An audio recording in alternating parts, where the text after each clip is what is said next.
নমস্কার, আমি নবনীতা। আর আমার সঙ্গে আরও একটা নতুন ব্লগে তোমাদেরকে স্বাগত। দেখো, আমি বেলুন ফোলাচ্ছি, তো আমার মনে হয় তোমরা একটু গেস করেই ফেলেছো। তো আমরা বার্থডে ডেকোরেশন করছিলাম। তো কার বার্থডে চলো তোমাদেরকে বলেই দিই। 12th ফেব্রুয়ারি আমার হাজব্যান্ডের বার্থডে। তো দেখো, সেই জন্য আমরা রাতের বেলা ডেকোরেশন করছিলাম। আর রাত্রি 12টার সময় কেক কাটিং হবে। অর্ণাকে তাড়াতাড়ি করে ঘুম পাড়িয়ে দিয়েছি। তো মানে অ্যাজ ইট ইজ, অর্ণা যেই সময় ঘুমায় সেই সময়ই অর্ণাকে ঘুম পাড়িয়ে দিয়েছি। তারপরে আমরা চলে এসেছি এখানে বার্থডে ডেকোরেশন করতে বার্থডে বয়ের জন্য। তো এমন কিছু আহামরি হয়নি, মানে খুব সিম্পল ওয়েতে নিজেদের ঘরোয়াভাবে যেভাবে মানে হয় প্রতি বছর সেইভাবে আমি হচ্ছে ডেকোরেশনটা রেখেছিলাম এবং করছিলাম। আর আমি বলে বলে দিচ্ছিলাম, মানে আমি অর্গানাইজার বেসিক্যালি। তো আমি বলে বলে দিচ্ছিলাম কিভাবে কি করতে হবে।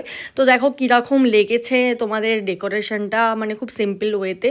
তো আমাকে ডেফিনেটলি কমেন্ট করে জানিও। দেখো কেকটা আগের দিনকে যে কিনে নিয়ে এসেছিলাম সন্ধেবেলা গিয়ে, তো রজালিয়া, তো সেই কেকটা হচ্ছে এখানে প্লেস করে দিয়েছি। আর এরপরেই হবে হচ্ছে আমাদের কেক কাটিং। 12টা বাজার অপেক্ষা করছিলাম। না না, ঘড়ির কাঁটার 12টা অবভিয়াসলি। তো যাই হোক, দেখো, তো বার্থডে বয় এখানে নিউ ড্রেস পরে বসে পড়েছে কেক কাটিংয়ের জন্য। আর এখানে একটা কীরকমভাবে ছোটো ছোটো ক্যান্ডেলসগুলো সাজিয়েছিল।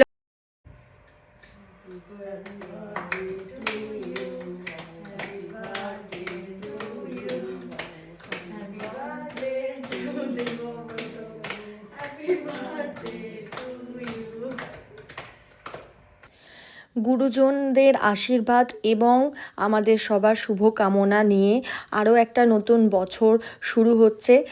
আশা করি আগামী বছরের দিনগুলো খুব ভালো কাটবে। Happy happy happy birthday to my better half.